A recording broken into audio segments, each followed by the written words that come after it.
พอค่ะเนาะย้อนมาเคืองในหมูอ่องนะคะเมื่อในจะมาเฮ็ดปันนะคะเนาะใส่ยางพองเฮพองมาด้วยกันค่ะเคืองในก็มีแค่3อย่างนะคะเนาะกระเป๋าอ่ำป้อนากิน3อย่างป้อยาค่ะมาล้างเคืองในแคมๆก่อนนะคะเนาะซอยหมูใส่หม้อกันค่ะเนาะนะคะเนื้อก็ซอยยาวนะคะเนาะซอยเล็กซอยใหญ่แล้วแต่เกียรติค่ะเสียก็ใส่ความแรงค่ะใส่มะเขือส้มค่ะเอาข้าวหอมใส่ค่ะแล้วก็มาล้างขิงทุบขิงใส่ค่ะใส่ขิงทุบค่ะแล้วก็ใส่เกลือค่ะใส่พองหวานค่ะใส่พองข้าวมิ้นค่ะแล้วก็เอาน้ำมันยอดอิฐอ่อนค่ะ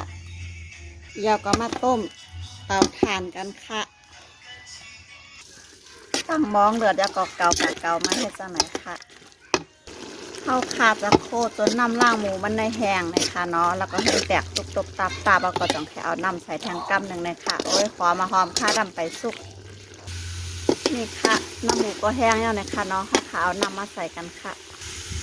ใส่น้ำค่ะแล้วก็ต้มให้มันลานเลยค่ะลานเมื่อไรโป่งเมื่อนั่นเลยค่ะใส่น้ำแล้วก็ห่มผ้าไว้ค่ะมาเปิดด้วยกันค่ะ2 ปลาลานเลยค่ะเนาะ